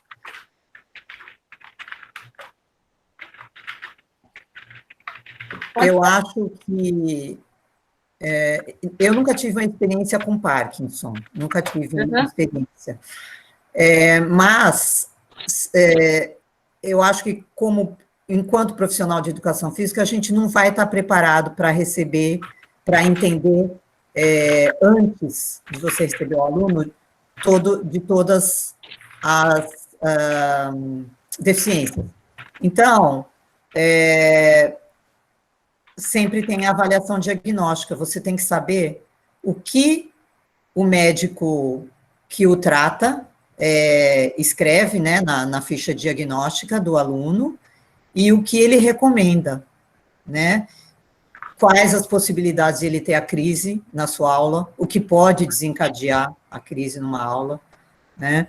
E então, eu acho que o importante é, antes de trabalhar com alguém que tem alguma deficiência ou está passando por alguma disfunção, conversar com quem o trata, conversar com a família e tentar, né, de maneira segura, conhecer o trabalho. E por isso que na aula de atividade física adaptada ou educação física adaptada, vocês passam por uma série de conhecimentos, né, e questões como Parkinson, que às vezes não são tão comuns na aula de educação física, ler artigos a respeito, né, baixar lá na PubMed artigos sobre Parkinson, e que sempre vai aparecer alguma experiência de algum profissional que vai fazer um estudo de caso e que pode te ajudar, né? Mas eu não tenho experiência com Parkinson em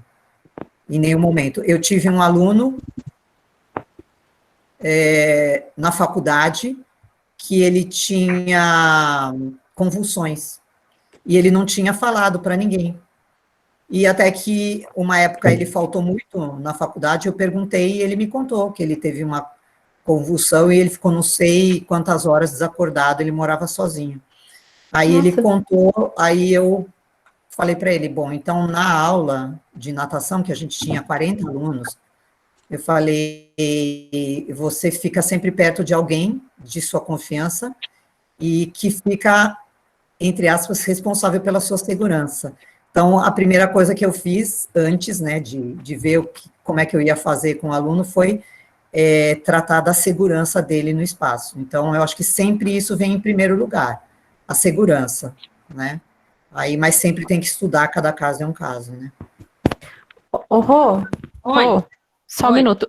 Gente, eu vou passar a palavra um minutinho para a professora Ana Fazan, agradecer ela pela presença, eu não tinha visto, tá? Pode falar, professora. Bem-vinda. Fica tranquila, Sarinha, com uma sala lotada dessa, né? Parabéns a todos. Acho que a Giane até falou que eu queria comentar, né? Ela falou sobre quando o professor recebe, sobre aquele assunto de o professor pedagogo ou professor de outra disciplina, quando chega o aluno da educação física, ele fica desesperado, né?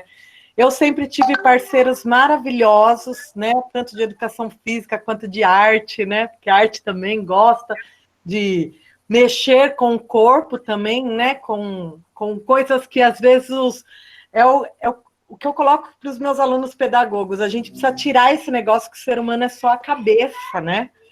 Então, eu só preciso trabalhar a cabeça, não. E eu tive uma colega de educação física que me ensinou isso. Então, para quem é da pedagogia e está aí, eu queria esses 5 minutinhos só para falar. Coloquem uma música, logo que voltar da educação física, coloquem uma música mais calma, mais tranquila, peça para eles fazerem um relaxamento, Eu tive uma colega que ela emprestava até os colchões, né, os alunos traziam, deitava, eu deixava a luz apagada com a musiquinha, 5 minutinhos já dá aquela baixada na adrenalina, e aprendi isso com os colegas de educação física. Então, eu sou muito grata e descobri que se eu tivesse feito mais educação física lá na minha infância, o meu cognitivo tinha desenvolvido um pouquinho mais. Obrigada, Sarinha. Obrigada, gente. Obrigada por estar conosco, por ter vindo com a turma, viu, Ana? E a Ana é uma parceirona, né? Em todo movimento que a gente faz aí, sobe no palco para dançar com a gente. Muito obrigada, Ana. Ô, Rô, deixa eu só te falar uma coisa. Pessoal, a gente está aproximando aí das 9 horas, tem alguns alunos que têm as outras aulas depois, eu não sei em relação à professora Meiko e Jeane, nós temos mais, se eu não me engano, 2 perguntas aqui. Pode ser para a gente fechar? Pode, só deixar para a Jeane falar da questão do Tai Chi para o Parkinson. Tá. E aí... Então, porque eu tive uma aluna com Parkinson, tem 2 tipos de Parkinson, né? Uma que treme, que a gente conhece mais, e o outro que é aquele que trava. Essa minha aluna, ela era aquela que trava, mas de qualquer maneira, o Parkinson, ele é uma desorganização não é um parecer médico, tá? É como eu enxergo no corpo. É uma desorganização da organização dos movimentos. Então, qualquer prática sequencial de corpo, por exemplo, dança, o Tai Chi é muito bom porque ele é contínuo, né? Ele tem uma continuidade. E desenvolve equilíbrio, que organize, que ajude ele a organizar os movimentos, vai ajudar,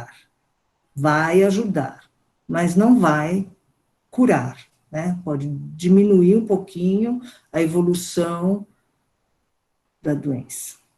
Então, é isso. Essa minha aluna, a gente conseguiu ficar um bom tempo praticando, até que chegou uma hora que estava muito travado, não tinha jeito mesmo.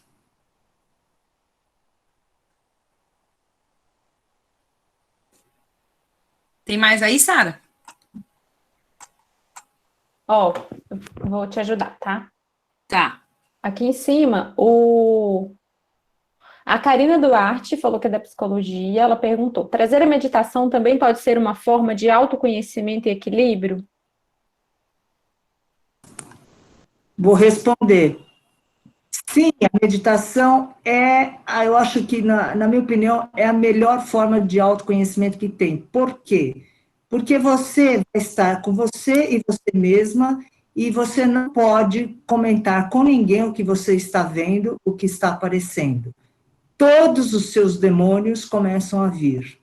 Mas, para fazer a meditação, é uma prática muito difícil, embora algumas pessoas dizem que fazem, mas para você alcançar um estado meditativo é muito difícil. Exige realmente uma persistência e ficar lá, e um exercício mesmo.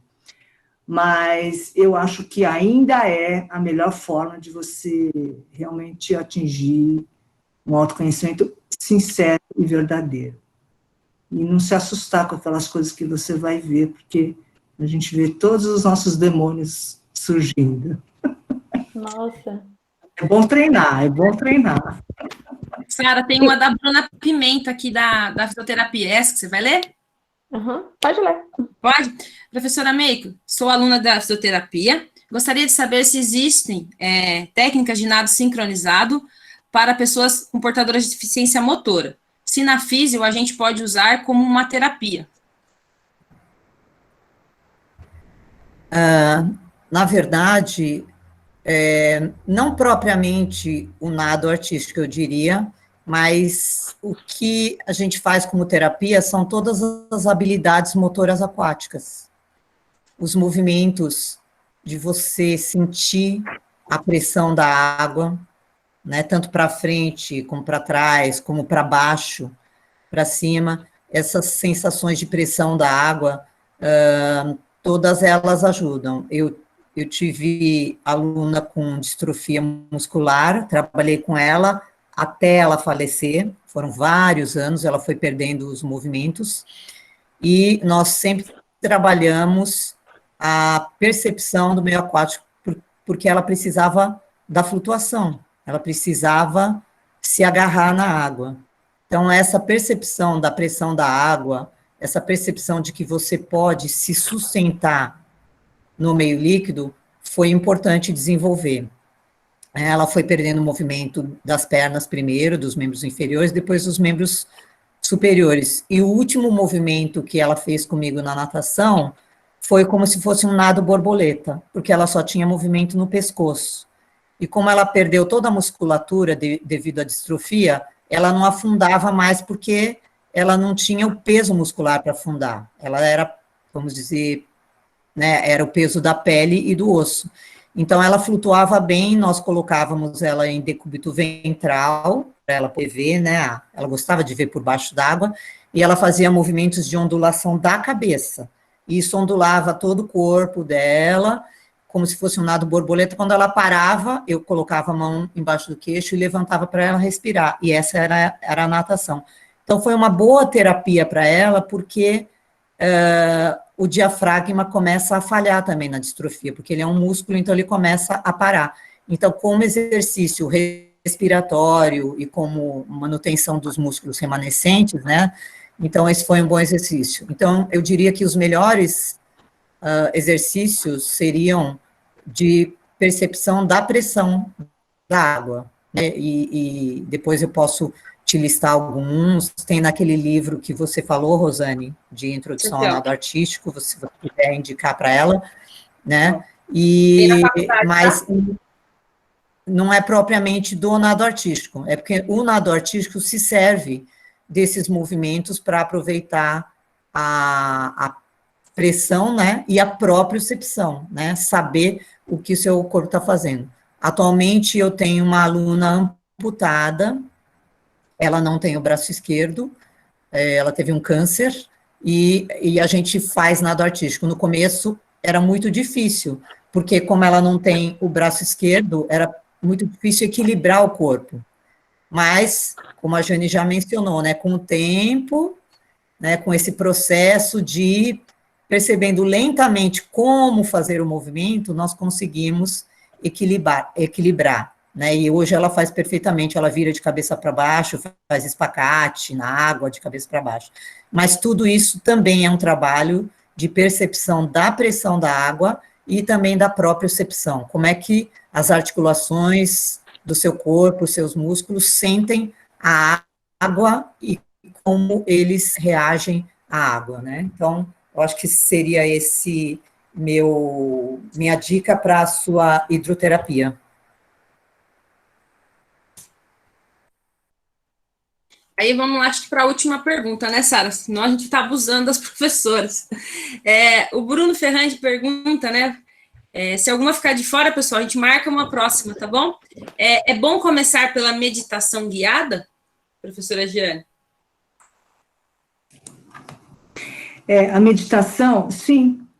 Assim, a meditação você precisa começar com o que a gente chama de âncora, né? Você precisa ter uma âncora. Então, uma meditação guiada, você já tem uma âncora, que é uma pessoa que está lá falando e explicando quais são os processos que você tem que fazer. Num outro momento, você mesmo pode descobrir uma âncora. Então, você fala, eu vou sentar, que é muito difícil, né, sozinho, principalmente, mas eu vou sentar e vou prestar atenção nos sons que estão lá na rua. Então, isso é uma âncora. Até que você consiga entrar num estado de meditação puro, que é muito difícil, tá? Eu pratico, ou até mesmo o Tai Chi, a gente chama de meditação em movimento, por quê? Porque a âncora é o movimento, e isso vai te esvaziando também. Tanto que durante a prática da forma do Tai Chi, a longa, principalmente, tem 108 movimentos, durante a prática, você tem insights de coisas que você estava questionando, porque você começa a abrir um espaço na sua... começa a abrir um espaço interior que faz com que as respostas venham também. Então, assim, é um jeito de começar assim. O único problema de você... Outro mito, né, eu vou dizer, que você tem que fazer meditação sentado em posição de lótus, está fora, tá? Não é? Hoje já não se fala mais disso. Você tem que fazer numa posição que você se sinta confortável e vai treinando a postura de lótus até você conseguir chegar nela, mas assim, fora da meditação, senão você não vai isolar sua mente nunca. Ai, meu pé começou a dormir, ai, minhas costas começaram a doer, sabe? Você não tem como fazer, entrar no estado de meditação dessa maneira. Então, senta de uma postura de um jeito confortável. Hoje, tem templos budistas que fazem meditação em cadeiras. Você senta e faz meditação em cadeira. O único senão que eu tenho de você fazer uma meditação num grupo budista ou num grupo religioso,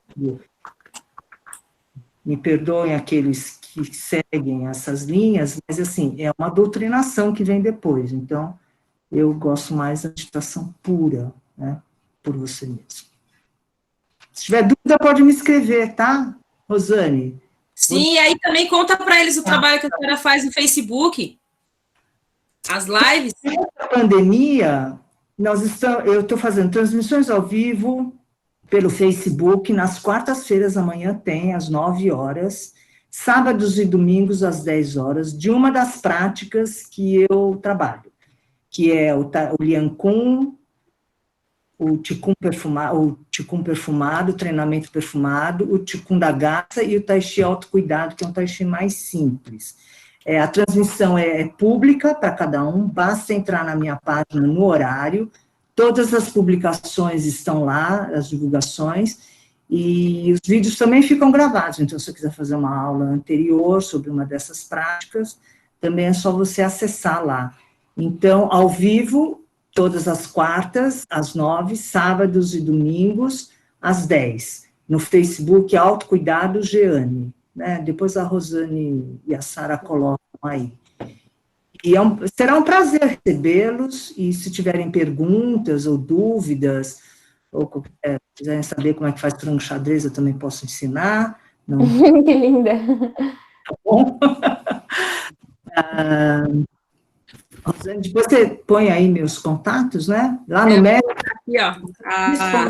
Messenger, não tem... Eu, às vezes, demoro um pouquinho para responder, mas eu respondo, tá? Professores, vocês moram em São Paulo, né? Conhecem Campo Limpo Paulista? Sim, eu moro em São Paulo, em Pinheiros. Não conheço, Rô. Não, né? Ela veio o mais próximo que ela chegou aqui, Sara, foi de Jundiaí. Nossa, olha que legal, gente. Nós conseguimos trazer, né, as duas de São Paulo. Que legal. Nossa, eu tô muito feliz. Eu fiquei radiante, né? Confesso. Eu quero começar os agradecimentos. Um agradecimento geral aqui em nome da Educação Física, da Unifacamp, da Framo, pela generosidade das duas, né, compartilhando tanto conhecimento. O contato, assim, com o seu trabalho, não com o seu, né, eu fiz um tempo de Lian Kun lá em Viçosa, e chegou na cidade, Viçosa é uma cidade pequena do interior de Minas, eu não sei se você já ouviu falar, tem a Universidade Federal de Viçosa, e até hoje essa professora implantou, ela tem um curso de dança, e ela é uma professora da dança, ela veio também da USP, e é bem legal, eu gosto muito. Mas depois eu nunca mais fiz, eu até gostaria de voltar. E, professora Meiko, muito obrigada, gente, eu amei. Eu acho que não tinha, né, foi muito gostosa a nossa noite. Rô, quer falar alguma coisa? Meiko, valeu a parceria. Ótimo, né, Jane? Muito legal, né? Adorei falar. Nossa, eu estou tão afastada do mundo acadêmico que eu achei, assim, muito legal, assim, até... Olha, Meiko, lendo aqui, nós vamos marcar outra live de falar de BNCC e de ideias, tá bom, gente? É que não vai dar tempo de fazer tudo, mas eu me sinto honrada de recebê-las aqui. Foi o que eu compartilhei no começo da live. Eu vi a professora Meiko pessoalmente uma vez, já me encantei, cantei pela fala do meu esposo em relação às aulas. Aí eu falei, eu criei a coragem, falei, eu vou mandar uma mensagem, né? O não eu já tenho. Mas qual foi a minha alegria? Ela aceitou e ainda trouxe outra profissional espetacular a brilhantar o nosso dia. Que eu tenho muito orgulho dessa profissão que eu escolhi. Eu posso falar que eu escolhi. E também gostaria de deixar um relato. A gente, enquanto professor de educação física na escola, quando a gente constrói essa unidade, igual a professora Ana Paula Fazan falou, a gente construa com o pedagogo que vai trabalhar com você, das outras disciplinas que vai trabalhar com você, trabalhe em conjunto. O aluno só tem a ganhar e a escola também. E a gente está na escola em prol dos alunos. Então, o nosso coletivo vai fazer a diferença. E é muito bom ver vocês, os pedagogos, os profissionais de educação física, fisioterapia, psicólogos, refletindo sobre isso. É isso que vai gerar mudança na educação física. Então, nossos alunos aqui vão sair enriquecidos e nós também. Como diz a professora Sara, eu gosto quando ela fala para o Afonso, que ela se sentiu provocada. E hoje eu também me senti provocada na fala de fazer diferente pelos meus alunos.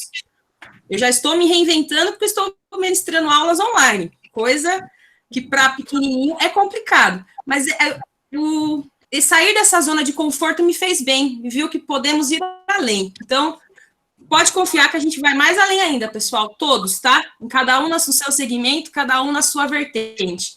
Confia que vai dar certo. Ô, Rô, só para completar, até convidar as duas também, amanhã a gente continua a semana da Educação Física até a sexta, nós temos palestras aí até sexta-feira. Amanhã o nosso convidado é o professor Afonso Machado. Na quinta, o professor Diego vai falar para a gente sobre exercício e... Como que é o nome da palestra, Rô? Exercícios para a saúde, né? Exercícios para a saúde. E na sexta-feira nós temos a Andréia e a Renata que vão abordar alimentação intuitiva e a Renata vai falar um pouco sobre a gordofobia. Vai ser bem legal também, tá todo mundo convidado. Então, boa noite a todos, pessoal. Vou parar aqui. Só para finalizar, agradeço a Rosane e a Sara, e eu não estou aqui fazendo uma propaganda para todo mundo usar o BNCC, simplesmente, como a gente ia falar sobre competências. Não, é ideal, né? É interessante referir, né, o BNCC. É importante a gente discutir. Né? Mas não é que... É porque eu vejo pessoas muito preocupadas, falam, a gente ainda tem que seguir, fazer chamada e tal. Não tem que seguir. Eu acho que a gente tem que entender, né, quais são o que pede as bases nacionais, curriculares, e entender o que são competências, o que são macrocompetências, só isso, né, que faz parte do seu aprender a conhecer para você enriquecer não só o seu fazer na aula, como conviver com os alunos, né, então, eu acho que é nesse sentido. Eu não sou uma especialista em BNCC, tá, gente? Eu só divulguei o BNCC aqui por causa que a gente estava falando de competências socioemocionais, mas agradeço a oportunidade, tá bom? Não, mas foi perfeito, mas eu digo assim, de voltar para a gente, porque uma pessoa que tem 30 anos de chão de quadra, tem muito a compartilhar, seja em BNCC, PCN, o que vier daqui para frente, porque sempre está em constante mudança, mas é interessante, e eu entendo a preocupação dos professores, professora, porque a gente é muito cobrado com relação a conteúdo, é código, às vezes a gente dá com o papel, aceita tudo, mas lá na prática, só você, professor, que vai saber o que vai funcionar, o que não vai, né, e como você vai saber? É com a prática, é com a vivência, não vai ter uma receita, infelizmente ou felizmente, aí cada um decide para que lado vai guiar, né? Mas é uma prática desafiadora. Eu concordo que é um desafio, mas a gente vai enfrentar, e eu volto a falar, eu sou do grupo do copo meio cheio. Então, a gente vai enfrentar, e o otimismo vai tirar a gente de qualquer enrascada. Mas tem que pôr a mão na massa, e a gente faz isso, todos nós que estamos aqui. Agora são 9h15 da noite, e a gente está aqui debatendo assuntos, então a gente quer mudança, né? E é muito bom ver isso. E eu me empolgo, né, gente? Desculpa aí. Professor Fernando, quer falar alguma coisa? Quer falar, Fernando? Quero agradecer a palestra maravilhosa, enriquecedora que nós tivemos. Muito obrigada pela presença, adorei. Eu estava ouvindo aqui a professora Meiko falando dos professores chegando com os alunos na quadra, né? Eu dou aula na faculdade e ainda dou aula na quadra para crianças, né? E às vezes eu me perco no horário, e a hora que eu vejo já está estourando o horário da próxima aula, então eu falo, vamos embora todo mundo rapidinho, porque eu tenho que pegar outra sala, e aí eles entram na sala daquele jeito. Elas devem me odiar, mas tudo bem, faz parte. Mas muito obrigada pela presença de vocês. Gratidão. Professora May, professora Giane, gosto muito da professora Giane também, dessas questões das energias orientais, do yin, do yang, do ti, eu acho muito... Ainda não aprendi a equilibrar os meus, mas eu consigo um dia. Muito obrigado. Não desista, não desista. Ô, Fê, o meu sonho é ficar equilibrado como você, então já vamos por aí.